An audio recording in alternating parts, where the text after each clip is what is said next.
Halo, halo. Halo Bapak, Oh ya, Halo dok. sudah ya, sudah bergabung ya. sudah Bapak. Dok, Eh, sudah ya, bergabung. maaf saya kurang enak badan, sambil rebahan saya ya, sambil rebahan di kursi karena lagi enak badan. Tapi karena ini mau ujian, maka harus saya anukan ya. Jangan lupa nanti materinya minta sama Mbak Fatim ya, sama staf saya ya. Halo, halo. Iya dok, kedengeran. Ya dok. Iya Jadi dok. materinya minta staf ke saya, ke staf saya nanti materinya, karena tanggal 16 ini ujian loh, ya.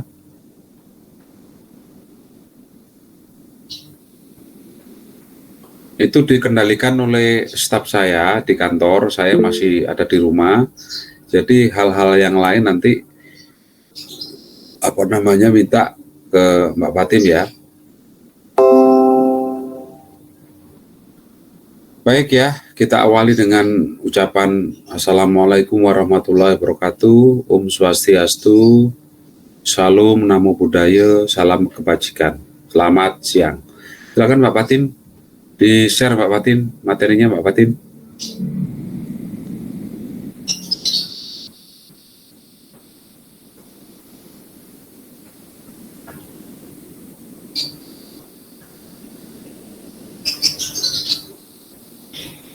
Tunggu dulu ya, ini masih di-share materinya.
Jadi topiknya hari ini tentang asam nukleat dan kromosom ya.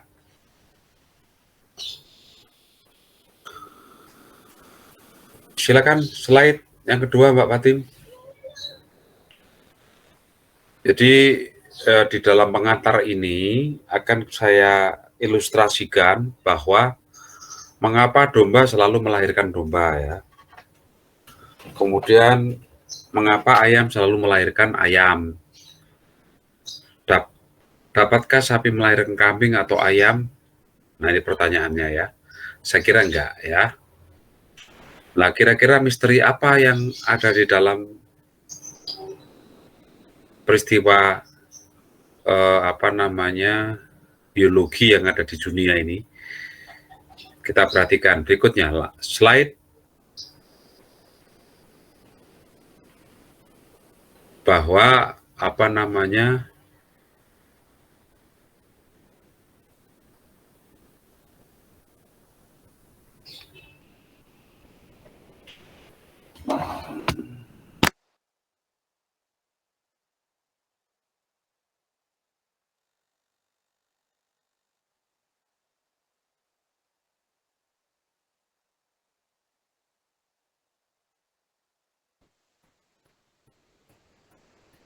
yang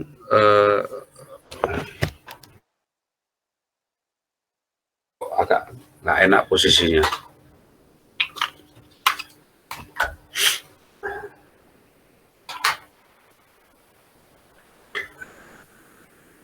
Di seluruh, jadi ada satu pola pesan yang tetap yang tersimpan terus menerus atau turun temurun ya, sehingga orang tua atau induk akan melahirkan generasi yang sama ya. Zat tersebut di seluruh sel di dalam tubuh makhluk hidup, baik hewan atau manusia, tumbuhan ataupun bakteri, zat tersebut adalah dinamakan dengan nukleotida ya, atau asam nukleat yang ada di dalam RNA atau ribonukleat acid dan DNA, deoksiribonukleat acid ya. Salah satu fungsi asam nukleat adalah sebagai agen penyimpan informasi genetik ya, yang dipertahankan turun-temurun, sehingga itu adalah jawabannya. Mengapa tadi domba menghasilkan domba dalam keturunannya, terus sapi menghasilkan sapi, ayam menghasilkan ayam ya. Sifat yang spesifik atau menonjol dari orang tua induk yang diturunkan kepada anaknya, contohnya adalah rambut keriting atau lurus ya, mata bulat, sipit, dan sebagainya ya. Ini sangat erat kaitannya dengan faktor genetik ya, yang mana yang paling bertanggung jawab itu asam nukleat itu ya. Nah, asam nukleat sendiri adalah dibedakan menjadi dua, asam deoksiribonukleat dan asam ribo ARN ya.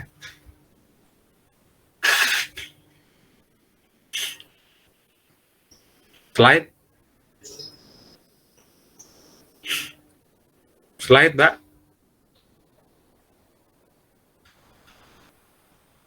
Sejajar dengan perkembangan ilmu, faktor keturunan ini dipelajari dengan ilmu genetik yang berasal dari kata gen ya. Jadi gen itu adalah suatu unit pembawa faktor keturunan yang terdapat pada kromosom dalam inti setiap sel hidup ya. Nah, gen itu sendiri diketahui sekarang ini adalah DNA ya. Jadi semua sandi-sandi yang spesifik yang ada di dalam ekspresi fenotipnya itu disandi oleh gen ya. Jadi kalau ada orang tua rambutnya keriting, terus ibunya rambutnya lurus, tentunya nantinya ada anak-anak yang rambut keriting dan yang rambut lurus ya. Tapi kalau ada yang rambut lain, bisa saja itu muncul dari keturunan dari neneknya ya. Jadi jangan terus kemudian curiga begitu ya. Ini anaknya siapa? Begitu kan repot nanti ya. Asam nukleat merupakan makro atau biomolekul dinamakan polimer yang mengandung unsur C, H, O, N, dan P. Tapi bukan karbohidrat, bukan protein, dan bukan lipida ya. Asam nukleat sering disebut dengan nuklein ya, nuklein. Jadi inti dari sel di dalam itu adalah namanya nuklein ya. Lanjut.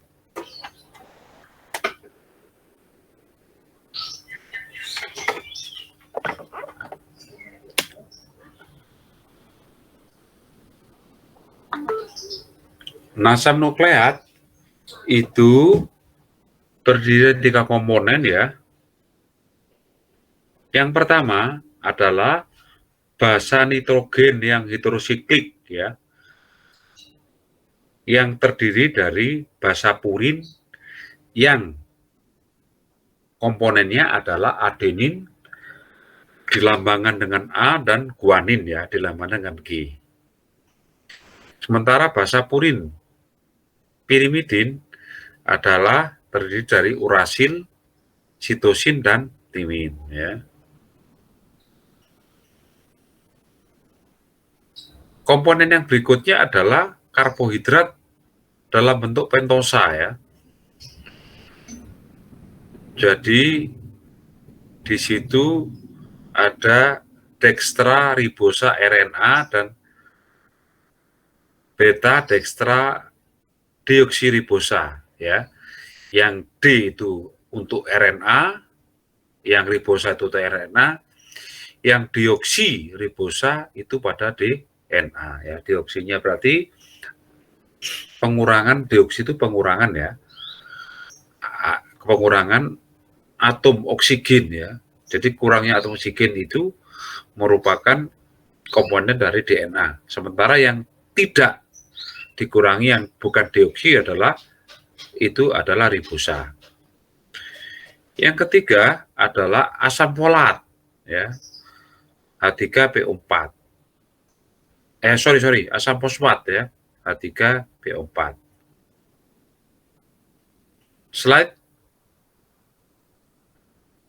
Slide, Mbak. Nah, ini adalah struktur dari pirimidin ya. Itu ini seperti ini ya.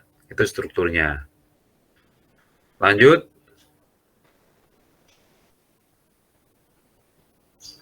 Nah, jadi bagian komponen dari asam nukleat tadi ada karbohidrat pentosa ya. Yang terdapat pada DNA itu deoksiribosa, yang RNA adalah ribosa ya, atau ribonukleik acid ya. Struktur dasar DNA dan RNA rantai yang terdiri dari atas ulangan asam fosfat residu gula yang terikat pada basa nitrogen ya, di mana DNA itu residu gulanya deoksiribosa dan RNA residu gulanya ada ribosa. Slide.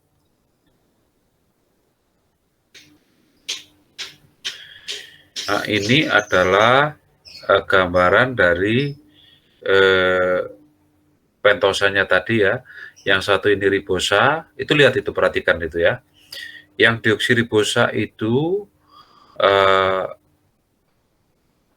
dikurangi atomnya ya, sehingga dia berikatan dengan, lihat ya, kalau di ribosa itu ada ikatan OH, sementara yang sebelah kanan deoksiribosa itu berikatan dengan hidrogen saja ya. Jadi oksigennya yang dikurangi ya.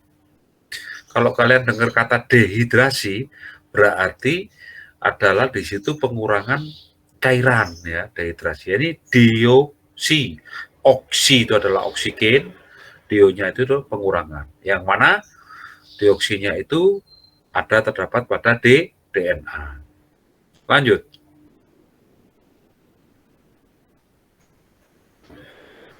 Nah, ini kita perhatikan adalah merupakan struktur besarkan, Mbak, enggak kelihatan ini, Mbak. Besarkan. Nah, lagi. Nah, kita lihat itu di situ adalah basa purin ya, yang mana di sini ada adenin dan guanin. Terus yang basa pirimidinnya adalah ada timin, urasil, dan sitosin ya. Ini merupakan struktur-struktur dari basa nitrogen.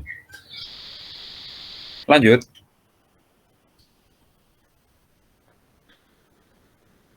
Nah, ini basa nitrogen yang membentuk asam nukleat ya.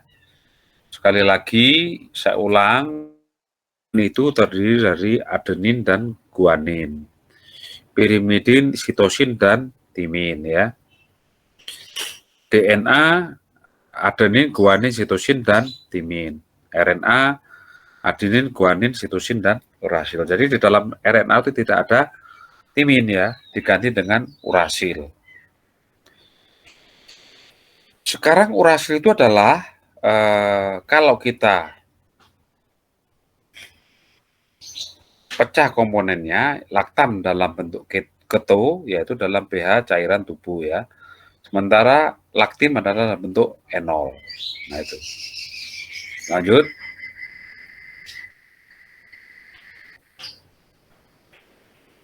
Ini senyawa gabungan antara asam nukleat dengan protein ya. Nah, kalau terjadi gabungan seperti ini, maka dikatakan senyawa gabungan itu adalah merupakan nukleoprotein ya, karena asam nukleat itu dianggap nukleo. Jadi kalau gabungan dengan protein makanya nukleoprotein. Molekul asam nukleat adalah merupakan polimer seperti protein ya, tapi monomernya adalah nukleotida. Jadi gabungan nukleotida yang numpuk, yang bergabungan itu disebut dengan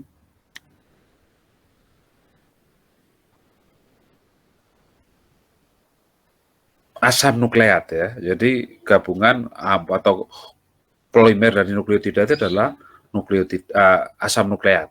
Sementara monomernya sendiri, unitnya itu adalah nukleotida ya. Lanjut. Nah, turun lagi ke bawah. Nah, itu ya. Jadi nukleoprotein dibagi dua. Yang pertama adalah ketika dipecah menjadi protein, yang satu lagi menjadi asam nukleat. Asam nukleat itu adalah nukleonya ya. Asam nukleat itu merupakan polimer dari nukleotida. Nah, jika nukleotida ini dipecah lagi, ada namanya nukleosida dan asam fosfat ya. Jadi nukleosida itu gabungan nukleotida itu gabungan nukleosida dengan asam fosfat. Jika dipisahkan asam fosfatnya menjadi nukleosida. Lanjut.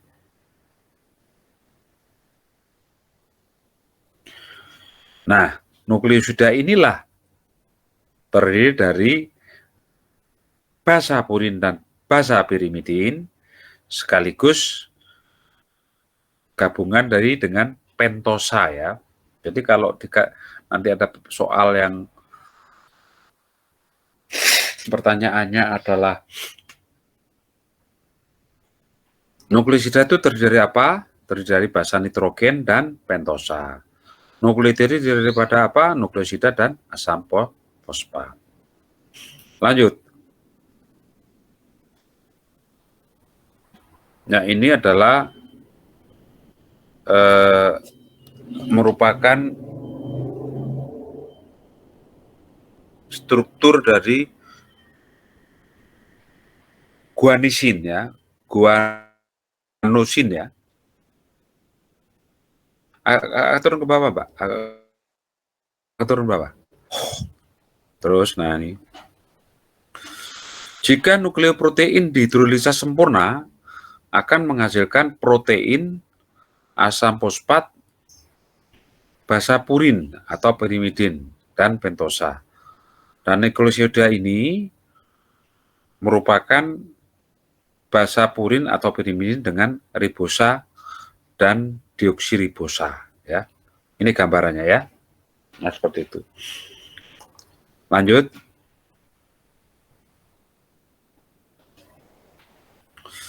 Ikatan glikosidik molekuler air dihasilkan dari atom hidrogen pada nitrogen 9 ya.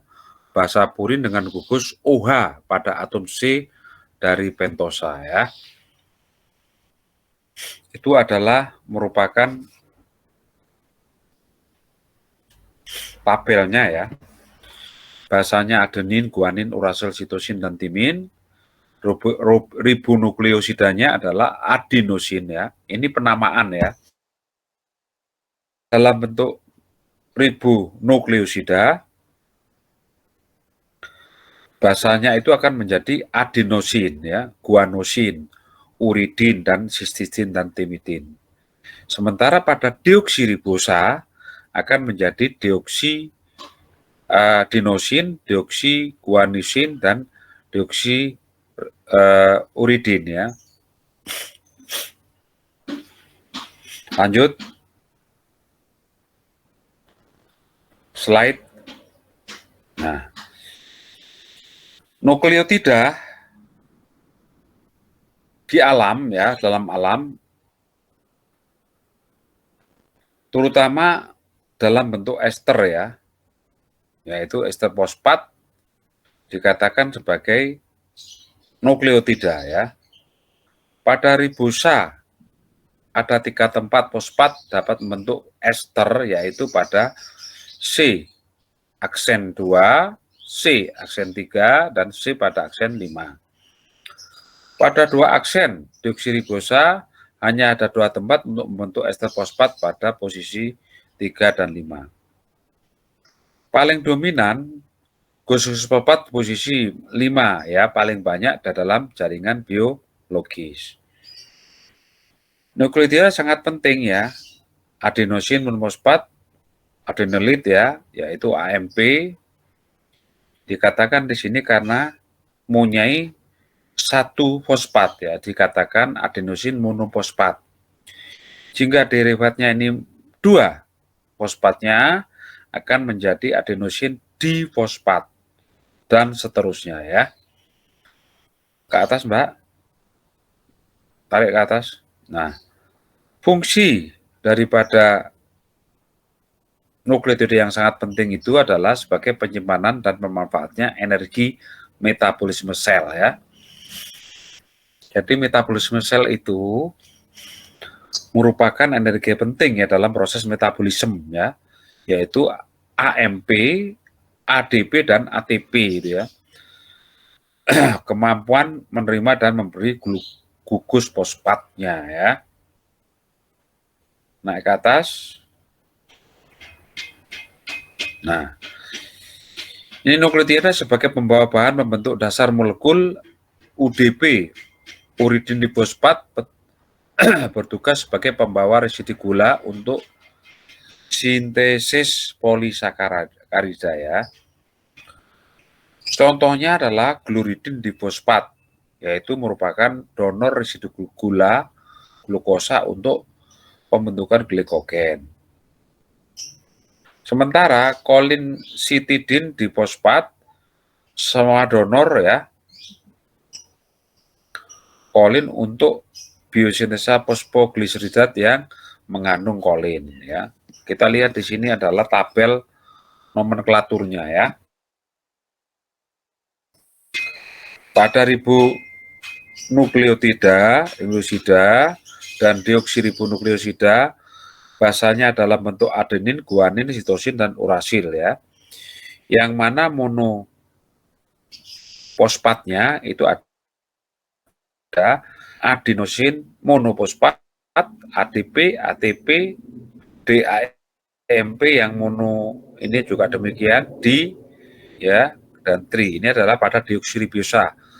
Itu dibagi 2, ribonukleosida dan deoksiribio. Ini sampai yang daftar terakhir itu. Lanjut.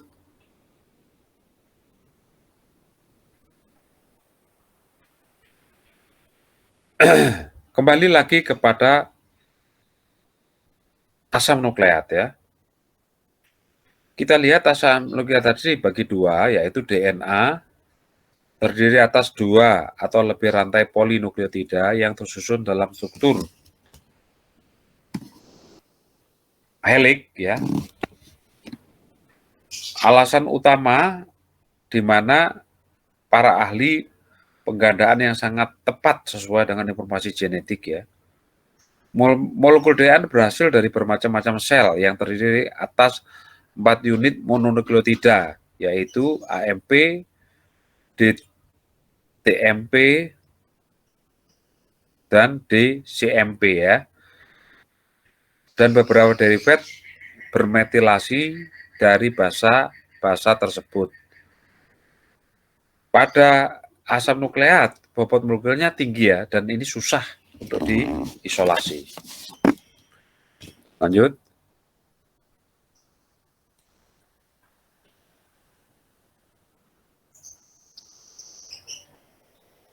Nah, tadi ADN atau DNA, sekarang yang RNA. Yang RNA itu kita bagi 3, messenger RNA, ribosom RNA, dan transport RNA. Setiap RNA ini memiliki bentuk yang mol yang berlainan ya. Rantai tunggal polinukleotida tak perlu memiliki pasangan ya. Jadi RNA ini semuanya, hampir semuanya adalah tidak berpasangan ya. Beda dengan DNA tadi ya, double helix ya. mRNA mengandung 4 basa, yaitu adenin, guanin, sitosin, dan urasil ya, karena memang tidak punya timin ya. Semuanya disintesis di nukleus. mRNA mengatur susunan asam aminonya ya, yang menyandi. Sementara tRNA membawa satu molekul asam amino masuk ke dalam ribosom ya, di mana setelah masuk ribosom akan mempunyai fungsi sebagai sintesis daripada protein ya. tRNA 60% dari berat molekul kromosom ya, fungsinya belum jelas. Paling utama sebagai polimer struktural megang partikel protein. Lanjut.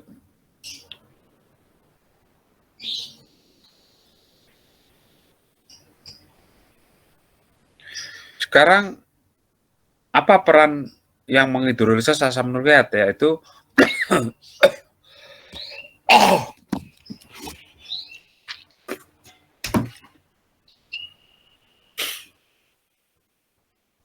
sorry ya, badannya kurang fit ini.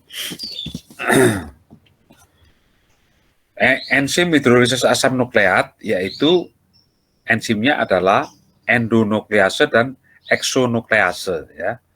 Yang mana peran dari enzim eksonuklease bekerja pada ujung dari polinukleotida ya.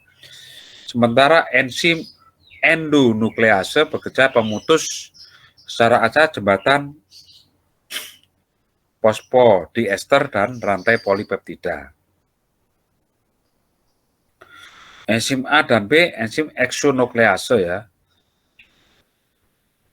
Enzim deoksiribonuklease yaitu terdapat pada pankreas sapi ya. Sementara enzim deoksiribonuklease ya, dapat diisolasi dari limpa, tikus, dan beberapa bakteri. Lanjut.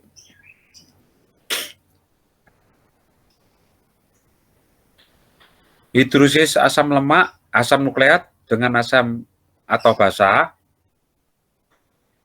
Hidrolisis DNA dengan asam pH dengan asam 3,6 akan menyebabkan putusnya ikatan beta glikosid antara purin dan deoksiribosa.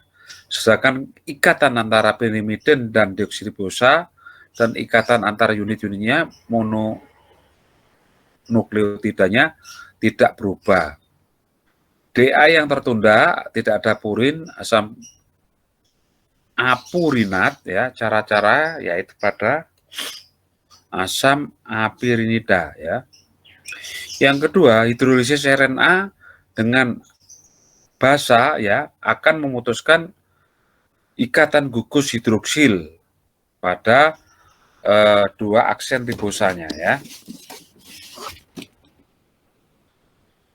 Hidrolisis RNA dengan NaOH akan terbentuk campuran ya, yang mana campuran itu adalah merupakan nukleosida fosfat 2 aksen dan 3 aksen ya, dan sedikit nukleosida 2 aksen dan 3 aksen yang bersifat monofosfat siklik.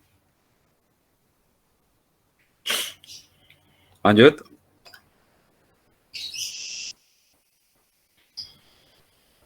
Peranan asam nukleat dalam sintesis protein ya. Kita lihat DNA ya, merupakan materi genetik yang berperan dalam informasi pembentukan protein. Proses pembentukan protein ada 3 tahap, yaitu replikasi. DNA akan melakukan transkripsi ya, yaitu menjadi RNA, dan translasi ya, yang itu akan membentuk dari protein. Yang kesemuanya itu RNA di sini adalah yang berperan mRNA, tRNA, dan rRNA. Sehingga dalam mekanismenya ini terbentuklah produk akhirnya adalah protein. Lanjut. Nah, ini urutan-urutan daripada sintesis protein ya. Setiap untai ganda DNA akan induk dikopi segera persis sesuai dengan pasangan nukleotidanya ya. Ini replikasi ya. Kemudian transkripsi, informasi yang terdapat dalam DNA disatukan dengan pasangan basa membentuk urutan ribonukleotida yang sesuai menjadi sebuah rantai RNA. Jadi adalah yang bekerja itu adalah RNA-nya ya. Sehingga di dalam proses translasi ini informasi dari DNA ke mRNA diterjemahkan sebagai perintah untuk membuat polimerisasi asam amino yang telah diprogram. Sehingga terbentuklah susunan atau sekuen protein tertentu. Lanjut. Nah, di dalam teknologi rekayasa genetik ini sudah dilakukan ya, abad 20-an ya, yang mengalami perkembangan sangat pesat ya, yaitu penelitian banyak dilakukan khususnya tentang faktor keturunan. Hal ini itu dia menggunakan bakteri ya, yaitu Escherichia coli ya, yang mana prinsip dari rekayasa genetik itu biosintesa protein atau polipeptida ditentukan oleh DNA yang terdapat dalam sel. Bila strukturnya di DNA diubah, maka struktur proteinnya polipeptida yang terbentuk juga akan berubah. Jadi dibuat satu desain ya untuk membentuk satu protein tertentu ya. Hasil rekayasa genetik ini di bidang kedokteran itu melibatkan hormon insulin dan hormon metabolisme ya. Nah, bidang peternakan hormon pertumbuhan ini merupakan rekombinan insulin, rekombinan hormon dan pertumbuhan ya, itu. Kita lihat hasil dari sebuah rekayasa genetik atau genetic engineering, kita lihat ini ya. Lanjut. Nah, ini adalah merupakan skema atau sistem dalam produksi somatotropin ya. Ya, ini dengan upaya-upaya secara rekayasa genetik ya. Nah, seperti ini ya. Sehingga nanti akan menghasilkan satu individu ya, yaitu asalnya juga cloning dan sebagainya, itu adalah merupakan konsep dasarnya adalah di rekayasa genetik. Lanjut. Ya. Saya kira ini ya untuk hormon, untuk kromosom saya share aja ya, karena kondisi saya tidak memungkinkan. Mudah-mudahan sore nanti untuk kelas A sama C ya, agak sehat saya ya. Saya mau coba istirahat dulu, minum obat, kemudian nanti untuk yang kelas A dan C, kalau bisa hari ini ya, sampaikan kelas A dan C, jam berapa apapun saya akan menyiapkan ya. Karena Halo Pak, ya, ini semua Pak, kelas A, B, C, D Pak. oh ini kelas A, B, C, D ya? Iya. Ya wis, terima kasih kalau begitu ya, sehingga tercover semua ya. Karena waktunya mepet ini, waktunya mepet sekali. Saya dikejar-kejar oleh Prof Iwan untuk segera menyelesaikan tanggung jawab ini gitu loh ya.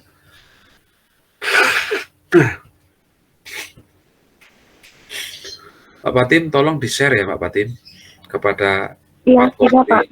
Ya, itu ya. Materi ujiannya itu jangan kemana-mana ya, itu aja.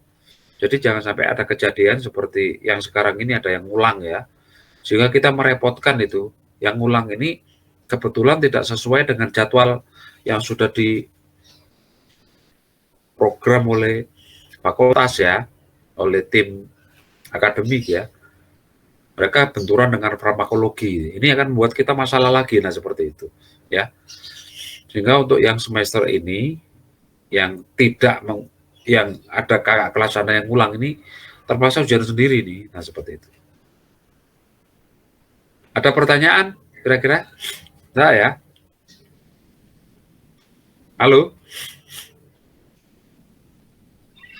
Tidak ada, Dok. Baik ya, saya kira itu dipelajari. Jangan nyamper kemana-mana, ini sudah tanggal 13, 3 hari lagi Anda sudah ujian. Ya.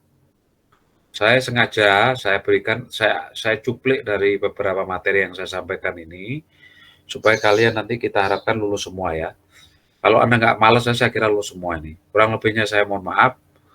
Saya akhiri dengan Assalamualaikum warahmatullahi wabarakatuh. Om Santi, Santi, Santi, Om. Salam sejahtera untuk kita bersama. Selamat siang ya. Ini siang dong. Iya, Dok. Sudah difoto Mbak? Halo, sudah di absen? Halo. Absennya di kolom Nah, chat. sekarang biar difoto oleh staf saya ya. Tolong kameranya buka dari foto. Kemudian dari kelompok kelas A, kelompok kelas B, kelompok kelas C, dan kelompok kelas D ya. Silakan Mbak Fatim, difoto dulu Mbak Fatim.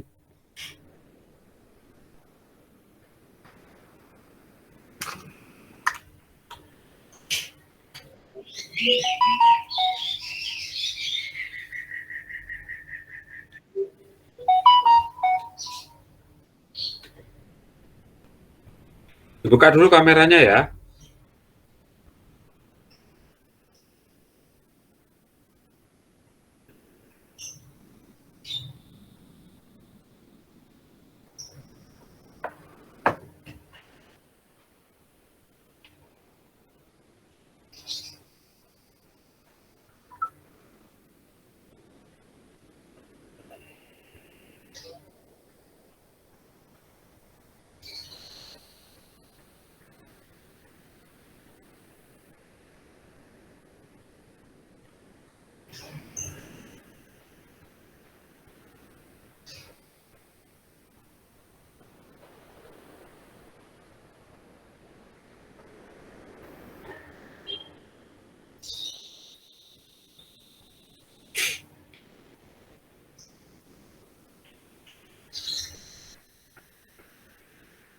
Sudah Mbak Fatim?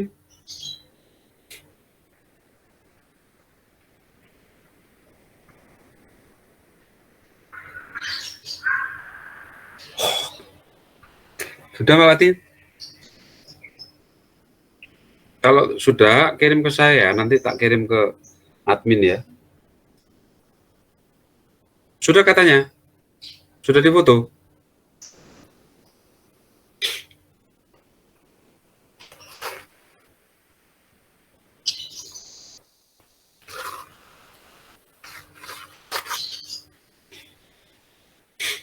Kelas A, kelas B, kelas C, kelas D Mbak Fatim.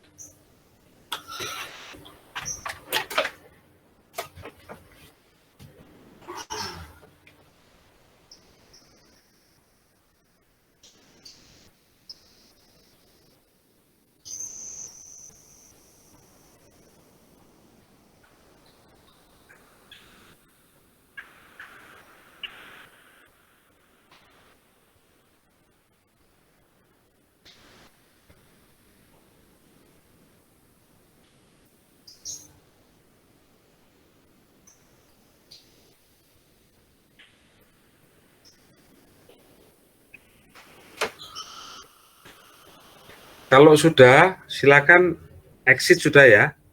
Live apa? Mbak Patim sudah, Mbak Patim? Kelas ABCD.